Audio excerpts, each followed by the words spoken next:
नमस्कार जनरल साहब, बहुत बहुत स्वागत है आपका मेरे चैनल पर। Thanks a lot madam, thanks a lot, आपने हमें बुलाया। ये मेरा पहली बार है आपके चैनल में आने के लिए। Thanks a lot for calling. बिल्कुल, मैं अपने दर्शकों को बता दूं कि lieutenant general PR Shankar ji defence expert हैं, जियोपॉलिटिक्स में बड़ी गहरी पकड़ रखते हैं और पहली बार मेरे चैनल पर आए हैं। सर, सबसे पहले मैं आपसे जानना चाह रही हूँ कि एक तरफ तो ईरान को लेकर रायता फैला हुआ है, ग्रीनलैंड में क्या करने जा रहे हैं ट्रंप, ये सब बातें हो रही हैं। दूसरी तरफ पाकिस्तान की एक नाव अभी कुछ घंटे पहले ही गुजरात में समंदर में पकड़ी गई, 9 लोग उस पर सवार थे। आपको लगता है कि इस पूरे मामले के बीच में कहीं ना कहीं पाकिस्तान अपनी नापाक हरकतों में भी लगा हुआ है भारत के खिलाफ? ये सोच आपका ठीक है, पर मेरे ख्याल में अभी बहुत जल्दी है इसको ये कंक्लूड करने के लिए कि पाकिस्तान का हरकत है ये, क्योंकि ये पकड़े गए हमारे एक्सक्लूसिव इकोनॉमिक जोन में मछुआरे हैं। अभी तक कोई खबर नहीं है कि 9 बंदे कर क्या रहे हैं। मछुआरे नॉर्मली आर पार होते रहते हैं। कोस्ट गार्ड ने पकड़ लिया उनको, वो पोरबंदर लेके आएंगे, उसके बाद तहकीकात करेंगे, फिर हमें पता चलेगा कि ये नापाक हरकत है कि नहीं। तो from a security point of view ये मछुआरों का स्मगलिंग हो सकता है, स्मगलिंग भी वहां इसी जरिए हो सकता है, या नापाक हरकत भी हो सकता है। देखते हैं। मेरे ख्याल में अभी it's too early to draw conclusion from this.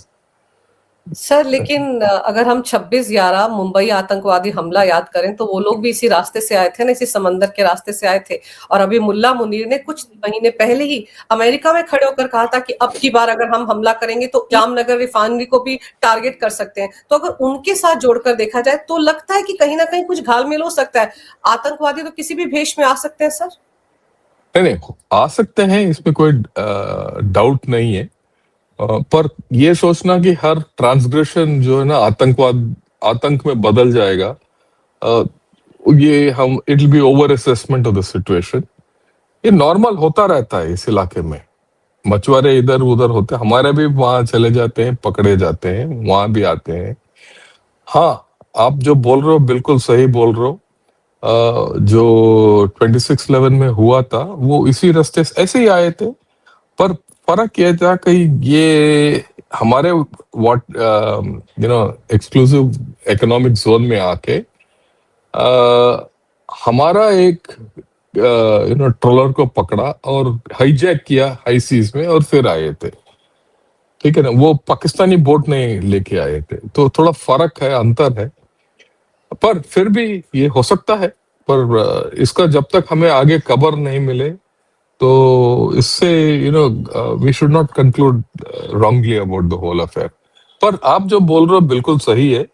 Pakistan के साथ जो भी हम करते हैं या एक्सपीरियंस करते हैं, हमें सतर्क रहना चाहिए। और इस हालत में और इस विषय में अगर आप इस व्याख्या में अगर आप देखेंगे तो, और coast guard was quite alert, उनको पकड़ लिया, पर उन्होंने ये नहीं खबर दिया कि उनके पास हथियार थे या नहीं थे वगैरह वगैरह। अगर होते तो अभी तक खबर आ जाता।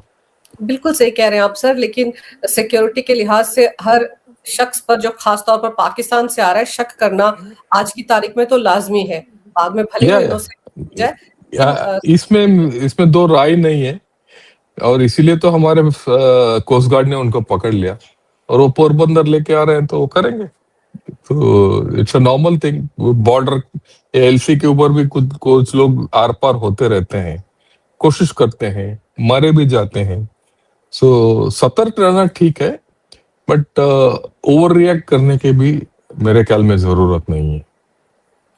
सर, डोनाल्ड ट्रंप जिस तरह से पाकिस्तान का सहारा लेकर ईरान को टारगेट करने की कोशिश कर रहे थे, पाकिस्तान में उनकी एयरबेस को इस्तेमाल करने की कोशिश कर रहे थे, और पाकिस्तान में भी बहुत शोर मचा हुआ था इसको लेकर, लेकिन अचानक से डोनाल्ड ट्रंप डिप्लोमेसी की बात करने लगे। कहा तो कह रहे थे कि मदद आ रही है, रास्ते में है, और अचानक से डिप्लोमेसी।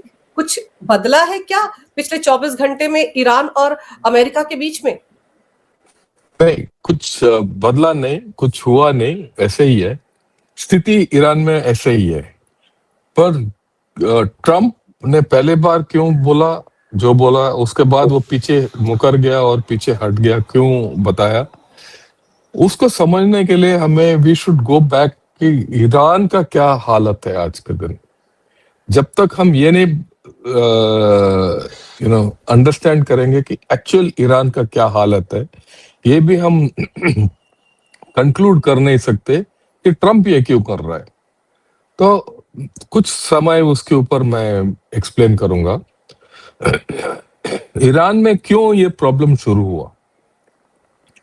राइट, ईरान में 28 तारीख दिसंबर, आज 19th डे है, 20th डे है, ये जो प्रॉब्लम हो रहा है ईरान में तब शुरू हुआ जब इनका करेंसी का वैल्यू डिवैल्यू हो गया था, अचानक में मार्केट में गिर गया था। इससे पहले एक यूएस डॉलर से आपको तकरीबन 80,000 रियाल, ईरानियन रियाल मिलते थे।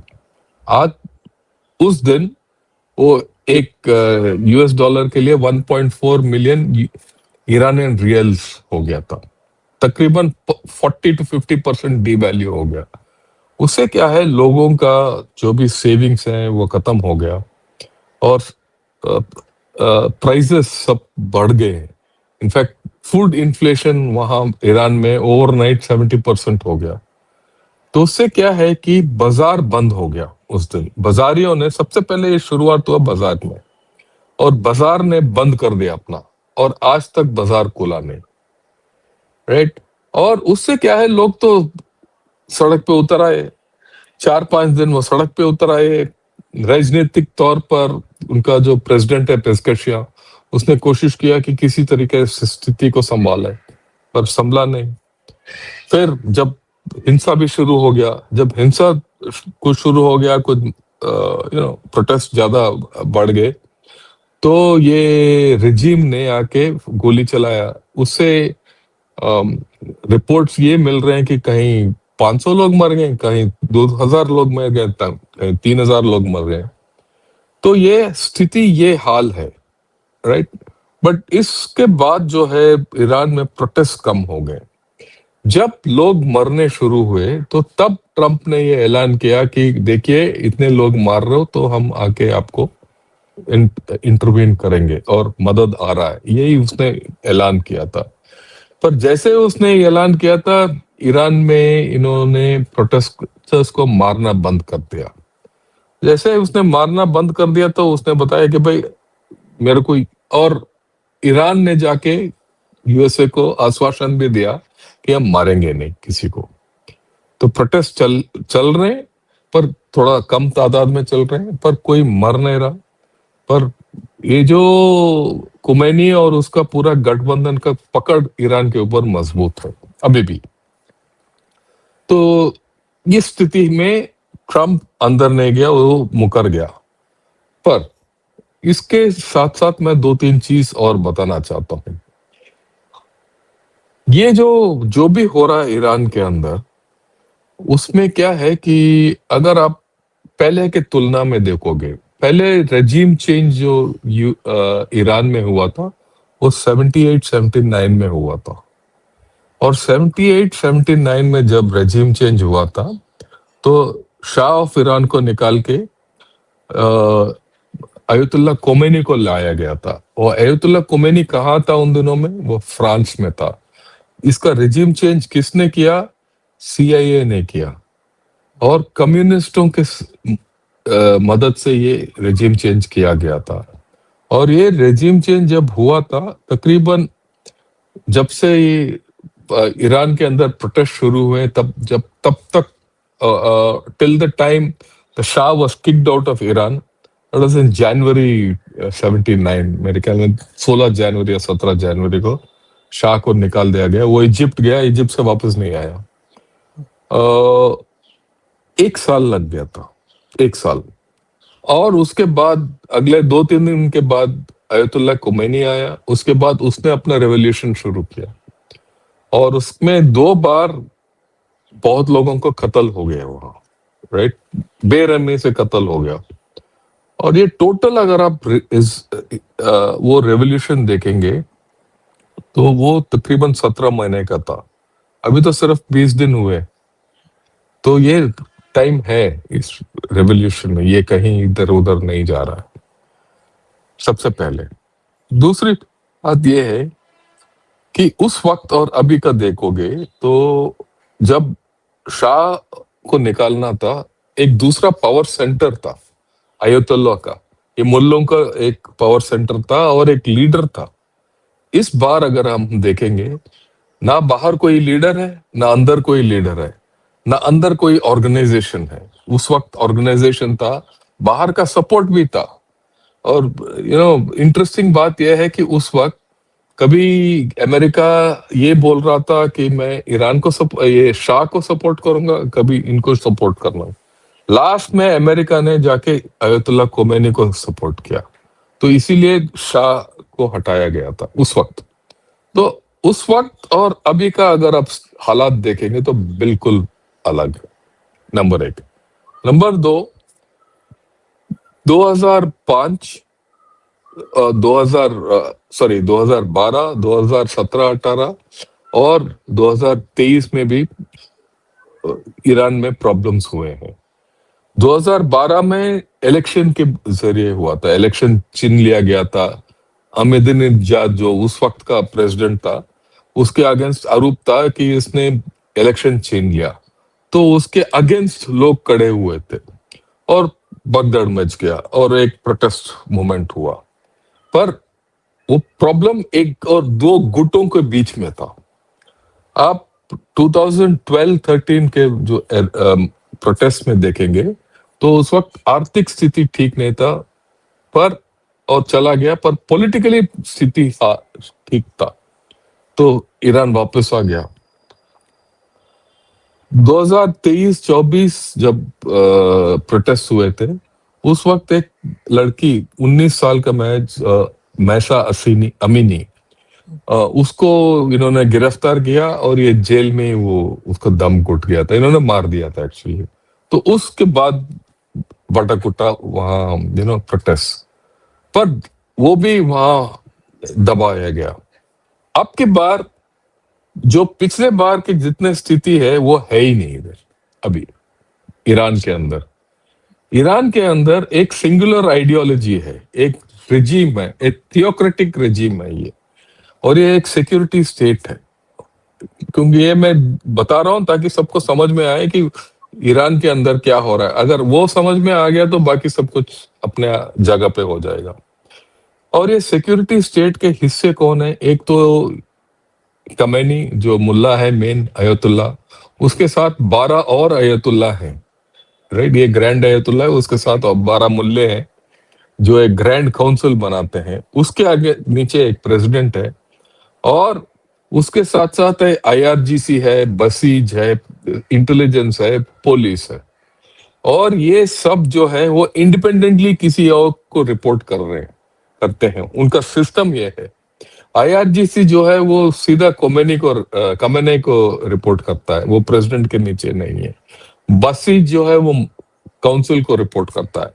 तो वहां का सिस्टम ऐसा है कि पिछले 40 इयर्स से ये जितने थियोक्रेटिक स्टेट के सिक्योरिटी अपैरेटस है ना, उसने पूरा देश का हर कोना पकड़ लिया। उनका ये बिजनेसेस उनके चलते हैं, कॉन्ट्रैक्ट्स वो लेते हैं, बैंक्स इनके हैं, सब कुछ इनका है। इनका कोई अपोजिशन नहीं है, बिल्कुल अपोजिशन का नाम निशान नहीं है कहीं। और ये प्रॉब्लम जो अभी हुआ है ये भी पहले कभी हुआ नहीं। और ये प्रॉब्लम क्यों हुआ? ये बाहर की प्रॉब्लम नहीं है। ये प्रॉब्लम इसीलिए है कि there was mass financial mismanagement by the regime. इनका एक सिस्टम है सेपा, SEPAH। वो इट्स अ कॉन्ग्लोमरेशन ऑफ 5 बैंक्स। वो बैंक्स को जोड़ के इन्होंने ये खड़ा किया। It's a financial institution. उसके जरिए ये जितने गवर्नमेंट के अधिकारी हैं, आईआरजीसी है या बसीज है, buses is a paramilitary force, right. वो सीआरपीएफ और इंटेलिजेंस को मिला के वो कुछ अजीब तरीके का फोर्स है। और उसके साथ साथ मुल्लों का भी आइडियाज है उनके, रेडिकल फोर्स जो डिसिप्लिन कायम रखता है पूरे गांव में और शहरों में। वो इन सब का पैसा वो सेपा से मिलता है, और सेपा का फाइनेंशियल स्टेटस डिफंक्ट है आज के दिन। right? So there's a problem of the theocratic state versus the financial system of the country. Financial system खत्म हो गया और ईरान के अंदर कोई ऐसे इकोनॉमिक एक्टिविटी नहीं है जिससे इनको पैसा मिल सकता है, क्योंकि सैंक्शंस के अंडर हैं ये। हाल ही में इनका इजराइल के साथ लड़ाई भी हो गया। यूएसए ने वो मिडनाइट हैमर का एक्शन लिया और इनका पूरा न्यूक्लियर सिस्टम्स खत्म कर दिया और इनका काफी मिलिट्री डिग्रेडेड हो गया और काफी लीडरशिप का भी उस वक्त, अगर आपको याद है, तो असैसिनेट हो गया हाँ। इजराइल के जरिए। So it's a weak state, पर इंटरनल रिप्रेशन के लिए बिल्कुल रेडी है, वो तैयार, वो है उसके पास। So you have a system वहां, और इनका इकोनॉमी ठीक सुधर नहीं सकता क्योंकि एकमात्र इनका एक्सपोर्ट है वो है तेल, और वो तेल भी चाइना लेता है एट अबाउट 30% डिस्काउंट। 90% इनका जो एक्सपोर्ट है तेल, वो चाइना जाता है विद 30% डिस्काउंट। और चाइना आगे नहीं आ रहा है इनको मदद करने के लिए, रशिया भी नहीं आ रहा है। हालांकि चाइना और ईरान के बीच में 25 साल का एक गठबंधन है, उसके बावजूद चाइना आगे नहीं आ रहा। तो इनका इकोनॉमी मुड़ेगा नहीं, ठीक नहीं होगा। ये मुल्लों के पास कोई रास्ता नहीं है इकोनॉमी सुधारने के लिए। हर दिन हालत अंदर बिगड़ता जा रहा है, राइट? और कोई विकल्प नहीं है, मुल्लों का कोई विकल्प नहीं है। बाहर भी कोई बंदा है नहीं जो अंदर लाके खड़ा करे। जो शाह का लड़का है जो बाहर है, वो पिछले रेजा 40 साल, रेजा पहलवी, वो 40 साल से अमेरिका में बैठा है। उसका लोकल कोई सपोर्ट नहीं है। इनफैक्ट यहां तक ट्रंप ने भी नकार दिया कि भाई मैं इसके ऊपर डिपेंड नहीं कर सकता। उसका कोई थोड़ा बहुत ये सोशल मीडिया में है, पर इसका कोई सपोर्ट नहीं है। और ऐसा कोई संस्था नहीं है ईरान के अंदर जो ये एग्जिस्टिंग पूरा रेजिम को पलटे। तो सर, ये हालत है, राइट, ईरान का आगे। तो इस हालत में कौन इनको गिराएगा? गिराने की तो अमेरिका गिरा सकता है। अमेरिका को गिराने के लिए तरीके क्या है? वो एक्सटर्नल स्ट्राइक कर सकते हैं। अगर वो एक्सटर्नल स्ट्राइक करेंगे तो क्या ये सत्ता गिर सकता है? मुश्किल है, ठीक है। ऑन द अदर हैंड, लोग अमेरिका के ये उनके साथ खड़े हो जाएंगे, गवर्नमेंट के साथ, और अमेरिका के विरुद्ध हो जाएंगे, तो it will not help. America आके इनके ऊपर अटैक कर सकता है, बूट्स ऑन ग्राउंड। अगर वो बूट्स ऑन ग्राउंड करे तो अमेरिका के लिए बहुत महंगा पड़ेगा, क्योंकि ये वेनेजुएला नहीं है। ये जो ईरान के विदेश मंत्री हैं, उनका भी एक बयान आया, वो भी अब डिप्लोमेसी की बातें कर रहे हैं। कहा तो पहले ईरान भी कह रहा था हम देख लेंगे, हम पर हमला कर देंगे, हम बदला लेंगे, हम रिटेलिएट करेंगे, हमने तो मिसाइल्स, अपनी हाइपरसोनिक मिसाइल्स तैयार रखी हैं 8 शहरों के लिए, इसराइल के लिए। तो ये सब लोग अब डिप्लोमेसी की बातें कर रहे हैं, कहीं ऐसा तो नहीं कि अंदर खाने सच में कोई समझौता हो गया? तो ईरान के पास भी कोई विकल्प नहीं है, उनके पास मिलिट्री विकल्प है ही नहीं, क्योंकि अगर वो करेंगे तो वो भी फायर करेंगे, उससे कोई फायदा नहीं है इनको, और इनका हालत खराब हो जाएगा, राइट? ईरान का हालत और खराब हो जाएगा। अमेरिका इनके ऊपर इन्वेशन नहीं कर सकता, कुछ बॉम्ब वगैरह फेंकने से कोई ये तख्ता नहीं पलटेगा। नॉन काइनेटिक मींस इस्तेमाल कर सकते हैं, सैंक्शंस वगैरह वगैरह। स्टारलिंक के जरिए इनको कनेक्टिविटी दे सकते हैं, वो भी थोड़ा फेल हो गया आप कुछ दिन से। पर किसी तरीके से अगर लोगों तक पहुंचे तो इंफॉर्मेशन वॉर के जरिए लोगों को भड़का सकते हैं, राइट? तो ये अमेरिका का विकल्प है। और ये भी हमें याद रखना चाहिए कि अमेरिका अभी वेनेजुएला में भी फंसा पड़ा है, ग्रीनलैंड में भी कुछ हो रहा है कहानी, और गाजा में भी है, क्योंकि आज उसने एक बोर्ड ऑफ गवर्नर्स का ऐलान कर दिया कि गाजा को सॉर्ट आउट करने के लिए। तो इस हालत में उसके पास भी कोई the cost of going into Iran will be very high for Trump वो राजनीतिक कॉस्ट अदा नहीं कर सकता, तो वो नहीं आएगा अंदर। ईरान कुछ कर नहीं सकता, वो उसका खुद का हालत सुधर नहीं सकता। चीन उसको मदद नहीं कर रहा है, even Iran is at a dead and, right? अगर ये हालत और बढ़ता गया, डील पे आऊंगा मैं, because the final thing is a deal. अगर ये हालत ऐसे बिगड़ता गया और लोगों का कहना है कि जिस दिन एक यूएस डॉलर से में आपको 1.8 मिलियन रियाल, आज के दिन 1.45 या 47 मिलियन रियाल मिलते हैं, 1.8 हो गया तो ये खत्म, ईरान में कोई नहीं होगा। या अगर ईरान के पास पैसा नहीं है या उतना कम उनका वैल्यू हो गया, जिससे ये जितने सिक्योरिटी के अपैरेटस के लोग हैं, या आईआरजीसी के हैं, या पुलिस के हैं, या बसीज हैं, ये गार्ड्स हैं जो गोली वगैरह चलाते हैं, उनको पैसा देने के लिए पैसा नहीं है इनके पास, तो वो छोड़ देंगे। फिर ये बिल्कुल ईरान के अंदर अनर्थ हो जाएगा। आप सोचिए, आप मान लो आप गार्ड हो, ठीक है, आप आपके इलाके में डिसिप्लिन बरकरार रखने के लिए आपको अगर पैसा नहीं मिला, आपको खुद का खाने पीने के लिए आप जूझ रहे हो, तो आप क्यों किसी के काम करोगे? किसी और को क्यों मारोगे आप? ये इट्स मानवता की बात है कि वो हालत अगर ये पहुंच गया ईरान के अंदर अर्थव्यवस्था के जरिए, तो बिल्कुल वहां लॉ एंड ऑर्डर खत्म हो जाएगा। It will turn into anarchy. एक बार एनार्की हो गया, इट विल टर्न इनटू वॉरलॉर्डिज्म। फिर हालत बहुत मुश्किल है। और इसमें अगर आप देखेंगे तो ईरान का खुद का इतिहास देखिए, अभी का नहीं, 100 साल का देखिए, ये यहाँ कभी डेमोक्रेसी नहीं हुआ। ये हर वक्त कोई तानाशाही था, या कोई मोनार्की था, या थियोक्रेसी था, मुल्लों का राज। तो आप ईरान के लोग बहुत बोलते हैं कि दिमाग वाले हैं, चतुर हैं, वगैरह वगैरह, पर इनका जो अगर हिस्ट्री देखोगे, ये हिस्ट्री में कोई डेमोक्रेसी का नाम निशान नहीं है, तो ये बिल्कुल डाउन हो जाएगा। तो इस हालत में अगर ईरान डूब गया, राइट, कल के दिन बिल्कुल उसमें हालत हो गया खत्म, बेहाल हो गया, तो बाकी मिडिल ईस्ट अपसेट हो जाएगी। अगर कुछ हो गया और gulf of Hormuz, straight of Hormuz बंद हो गया, तो ये जितने काड़ी के देश हैं, इनका आमदनी खत्म हो जाएगा। ऑयल ट्रेड खत्म हो गया तो, और ऑयल ट्रेड टप हो गया तो आपके कीमत बढ़ जाएगा तेल का, राइट, आपका पेट्रोल बढ़ जाएगा, सब कुछ, क्योंकि हमारा भी 30% वहां से आता है तेल। तो हमारा ही नहीं, चाइना का भी वही का प्रॉब्लम है, जापान का भी वही प्रॉब्लम है, इंडोनेशिया की भी वही प्रॉब्लम है, जितने। सो कोई नहीं चाहता कि Iran goes into complete anarchy.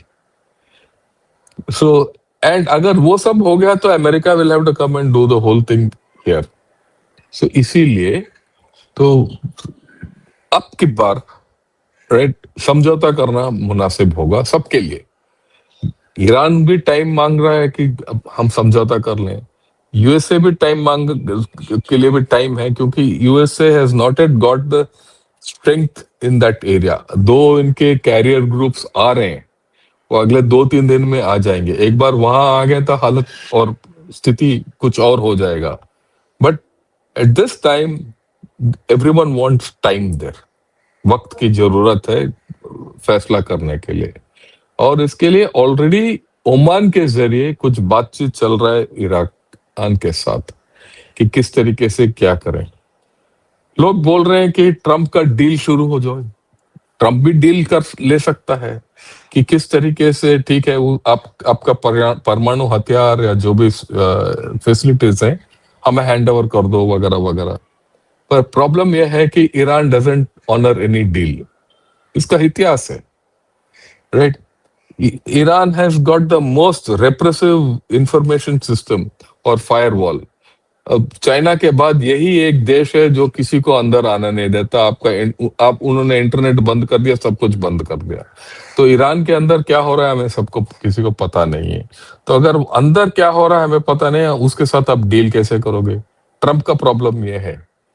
Trump का प्रॉब्लम यह है, आज के दिन वो ईरान के साथ डील नहीं कर सकता, और ईरान को आप अंदर जाके इन्वेड भी नहीं कर सकते, अटैक भी नहीं कर सकते। तो परिणाम उसका कोई फायदा नहीं है। सो ट्रम्प का और यूएसए का और बाकी दुनिया का ये प्रॉब्लम है। ऐसे में आपको ये लग रहा है कि डोनाल्ड ट्रंप ने अब ईरान पर किसी भी तरह से कोई भी एयर स्ट्राइक करने से, कोई भी हमला करने से मतलब एक तरह से हाथ पीछे खींच लिए हैं, अब कुछ नहीं करेगा नहीं ट्रंप? नहीं नहीं नहीं नहीं नहीं नहीं, ऐसे नहीं, ऐसे नहीं। ये स्थिति नाजुक ही रहेगा। देखिए, ये अगर डिफ्यूज होना है या ईरान का इकोनॉमी वापस आना चाहिए, फिर एक बार ईरान का इकोनॉमी स्टेबलाइज हो गया तो ये जो सत्ता है, खमेनी का सत्ता का हाथ मजबूत हो जाएगा और मामला वापस चले जाएगा जैसे थे। पर वो होगा नहीं, क्योंकि ईरान का इकोनॉमी का चाबुक जो है वो ट्रंप के हाथ में है। सैंक्शंस, तेल, ये सब ट्रंप के हाथ में। अगर कल के दिन ट्रंप ईरान का तेल का बेचना बंद कर दिया तो ईरान का इकोनॉमी ओवरनाइट ठप हो जाएगा। चाबुक उसके हाथ में है, राइट? बट अब के बार at this point of time using force against Iran, उसका कोई पे ऑफ नहीं है। देखिए, इंटरनेशनल पॉलिटिक्स और जियो पॉलिटिक्स में पे ऑफ की जरूरत है। आपका को क्या मिलेगा? तो ये यूएसए भी टाइम देख रहा है किस तरीके से इसका फायदा उठाए, किस तरीके से अगर वो डील कर सके ईरान से और ईरान को चाइना से हटा दे और चाइना को आइसोलेट। देखिए, ये पूरा खेल में निशाना कहाँ है? चाइना के ऊपर है। तीर कहीं चल रहा है, निशाना कहीं और है, राइट? अगर ईरान का तेल को व्हाइट मार्केट में ले आए, बिल्कुल not out of dark market, तो फिर आप देखिए चाइना के ऊपर क्या असर होगा।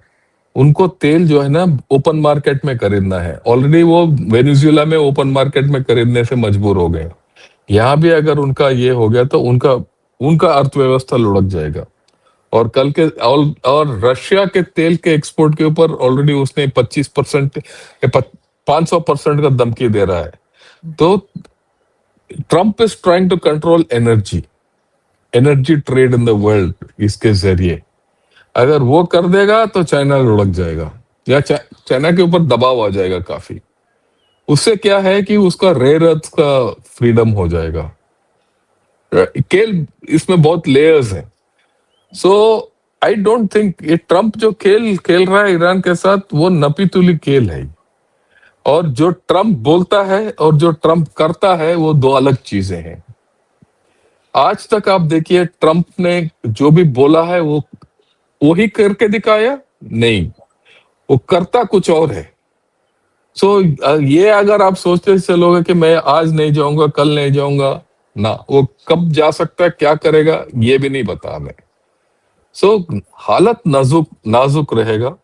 और जैसा मैंने एक चीज बताया, ये सिर्फ 20वां दिन है, ये 19-20 जिस तरीके से आप गिनती करोगे, बस ये ईरान का प्रॉब्लम है कि हर वक्त जब इनका ये इंस्टेबिलिटी शुरू होता है, तकरीबन 2-3 महीने चलते हैं।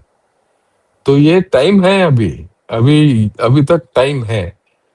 तो इस साइड भी जा सकता है, उस साइड भी जा सकता है। कुछ लोग बोलते हैं कि अभी ये खमेनी के पकड़ है, मैं नहीं मानता। कई लोग बोलते हैं कि ये लुढ़क जाएगा, ये भी नहीं मानता मैं। ये स्थिति ऐसे ही रहेगा कुछ दिन तक, आप देखते रहिए। सर, आपको लगता है कि जो टाइम बाइंग टैक्टिक ट्रंप भी अपना रहा है, इधर खमेनी एंड कंपनी भी अपना रहे, तो इस दौरान खमेनी भाग भी सकता है ना? और वैसे भी वहां के लोग तो मुल्ला राज से परेशान है सर। वहां के लोगों को तो इनसे निजात चाहिए, इनके अत्याचारों से निजात चाहिए। तो वो क्या करेंगे? ये ऐसे ही चलता रहेगा? बात यह है कि हम सोचते हैं कि वो मुल्लों के से परेशान है, इसका असलियत कौन जानता है? ठीक, हाँ, सामान्य तौर पर सोचें तो सब यही सोचते हैं कि मुल्लों से, मुल्ला राज के उससे परेशान है। यही खबर आता है कि 90% उनके अगेंस्ट है। पर जो 10% वो मुल्लों के साथ है, उनके पास हथियार है, उनके पास बल है। तो ये तो बाहुबली का खेल है, ठीक। और ये खमेनी इस उम्र में कहीं बाहर जाएगा नहीं। उसके खुद का बेटे का यहाँ स्टेक्स है, उसके खुद का भतीजा का स्टेक्स है एंड पॉलिटिकली, तो वो जाएगा क्या? वो जाएगा तो उसका पूरा फैमिली नष्ट हो जाएगा और मूल्य पूरे ठप हो जाएंगे। वो छोड़ेंगे नहीं, ये कहीं नहीं जाएंगे। ये खबर आ रहा है कि पैसा जा रहा है मॉस्को, 1.5 बिलियन डॉलर चला गया, सोना चला गया, वगैरह वगैरह। और रशिया से प्लेन आया लेके गए, चाइना से प्लेन आया और लेके गए। ये सब कहानी है, आज तक किसी को नहीं पता ये हुआ कि नहीं, पर ये जाएगा कहूं, इसको अभी कोई खतरा नहीं है। और मैंने ये एक चीज याद रखी है, अगर ये चला जाएगा तो इसके बदले में कौन आएगा? इसी इसी के खानदान के लोग। इसके खानदान के लोग कौन है? इसके लड़का है। हम्म, अगर इसका लड़का आएगा क्यों क्यों भागेगा ये? इसका लड़का ने आना है तो क्यों भागेगा? इसका और मजबूत हो जाएगा ये। पर प्रॉब्लम उनका ये, चाहे इसका लड़का आए या जो प्रेसिडेंट है, प्रेसकश है, ये भी आए, इनके पास कोई चारा नहीं है उनका इकोनॉमी को सेव करने के लिए। देखिए, एक देश के अंदर ना गवर्नमेंट किस लिए होता है? आपको और हमें खाने के लिए। यू सी, गवर्नमेंट का viability goes on what? Currency. अगर आपका करेंसी डूब गया तो आप गवर्नमेंट कौन से गवर्नमेंट हो? आपका जो करेंसी है उसके साथ अगर आप दाल चावल नहीं खरीद सकते हो तो आप किस खेत के मूली हो? क्या फायदा है उसका? वो हालत है। तो इसका, इनको सत्ता में रहना से कोई फायदा नहीं है, छोड़ना में भी कोई फायदा नहीं है, और उन लोगों को राहत देने के लिए इनके पास है ही नहीं कोई दम। That's the problem. It is neither here nor there. Iran ऐसे खड़ा है एक, on a wall. It can go either way, right? And it will not go in a hurry. ये भी मैं बता रहा हूँ, धीरे धीरे धीरे धीरे धीरे ये प्रॉब्लम इस साइड जाएगा, इस साइड जाएगा। पर जो भी कहानी अब आज के दिन ईरान में हो रहा है वो रहेगा, ये स्थिति ऐसे ही रहेगा। हाँ, ट्रम्प को कल कुछ कर बैठता है तो बात अलग है, पर मेरे हिसाब से वो करेगा नहीं, क्योंकि ऑलरेडी उसने ग्रीनलैंड की ओर कुछ शुरू कर दिया। गाजा में बोर्ड ऑफ ट्रस्टीज को ऐलान कर दिया। और वेनेजुएला का हालत नाजुक है आज के दिन। वेनेजुएला में पूरा काबू नहीं पाया, and Trump doesn't want to open too many fronts. और इसके बीच में एक जोकर है इजराइल। इजराइल भी अपना पत्ता खेल सकता है, but Israel is also worried कि भाई मैं कुछ करूं और मेरे ऊपर मिसाइल आए तो। हाँ, भुगत चुका है ना पिछले साल जून महीने में। सो वो भी कोई खेल नहीं रहा। पर ये जितने, और एक और है कि ये सऊदी और ये बाकी सुन्नी देशों का भी हालत देखे। वो एक साइड से खुश है कि ईरान का हालत क्या है, क्योंकि ईरान शिया है देश है। पर दूसरे साइड में ये भी है कि भाई कल के दिन वो लुढ़क गया और ये शिया देश इंस्टेबिलिटी हो गया, हमारे ऊपर आएगा। अगर वो वापस आ गया सही तरीके से, फिर वो मजबूत होके वापस आएगा, हमारे ऊपर प्रॉब्लम होगा। तो ये सबके लिए किसी तरीके से देखिए ये प्रॉब्लम है। एक ही देश है जिसमें ना खुश है हम, वो है भारत। चाहे ईरान कुछ भी हो, ईरान के अंदर वो हमारे लिए फायदा है। ये मैं बताना चाहता हूं। सब लोग बोलते हैं कि मुल्लों को बदली कर दो, ये कर दो, वो कर दो। कश्मीर में जाके देखिए, वो ये मुल्लों के साथ है, राइट? क्योंकि वो शिया है, और कोई ये नहीं, शिया। अगर, और हमारे देश में काफी शिया लोग हैं, वो सब शिया जो है वो ईरान के साथ है, ईरान के आज का राज के साथ है। सो ये हमारे लिए जो क्या है, अगर ईरान बच गया और मजबूत हो गया तो ठीक है। हमारा ऑलरेडी इंटरेस्ट है, वो ठीक हो रहा है। चाबहार में हमारा एंट्री है, नॉर्थ साउथ ट्रांजिट कॉरिडोर धीरे धीरे आएगा या नहीं आएगा, फिर उसे कुछ ज्यादा फर्क नहीं पड़ता। पर हमारा इन्वेस्टमेंट चाबहार में हमें चाहिए। अगर कल के दिन ईरान में तख्ता पलट गया तो अच्छा है हमारे लिए, क्योंकि अगर पलट गया और यूएसए ने एक किसी को, हो सकता है अंदर से किसी को पकड़ के बिठा दिया, तो फिर वहां से सैंक्शंस हटेंगे। सैंक्शंस हटेंगे तो हम तेल इनसे ले सकते हैं ओपन मार्केट में, नजदीक है, राइट? कोई ऑब्स्टिकल्स नहीं है, कुछ नहीं है। और पहले भी अगर हम देखेंगे तो 2019 से पहले हम ईरान से 30% तेल हमारा वहां से आता था, तो हमें एक प्रॉब्लम नहीं है। अगर तेल ज्यादा आ गया मार्केट के अंदर, तेल का भाव गिर जाएगा, तेल का भाव गिर जाएगा तो हमारे लिए फायदा है। और अगर ईरान से तेल हमने लेना शुरू किया तो रशिया से कम ले सकते हैं। फिर रशिया से कम लिया तो हमारा संबंध यूएसए के साथ ठीक हो सकते हैं। और ईरान का तेल ओपन मार्केट में आ गया तो चाइना को घाटा होगा। तो अगर आप देखेंगे तो जिस तरीके से आप देखेंगे, अगर कुछ नहीं हुआ तो ऐसे के ऐसे रहेंगे, हमारा हालत बिगड़ेगा नहीं। So I think we have to be careful. ये नहीं बोलना चाहिए कि जाना चाहिए, नहीं जाना चाहिए, जो होगा देखी जाएगी। सर, हमारी और सरकार की भी ईरान को लेकर बड़ी डिप्लोमेटिक स्टेटमेंट रही है ना। अभी एक दिन पहले हमारे विदेश मंत्री ने भी बात की उनके विदेश मंत्री से। तो भारत तो बहुत ही स्टेबल और बहुत ही अनबायस तरीके से पेश आ रहा है, क्योंकि भारत को पता है कि गए तो भी फायदा, नहीं गए तो भी जो नहीं, हालात है वैसे रहेंगे। बिल्कुल ठीक। और हमारा जो आउटरीच होना चाहिए, जिस तरीके से अफगानिस्तान में था, देखिए अफगानिस्तान में तालिबान जब पहले आया था और अमेरिका जब चला गया था, 2021 की बात है, तो हमारा नीति क्या था कि हमारा नीति ये था कि अफगान लोगों के साथ मेल मिलाप रखो, उनको मदद करो।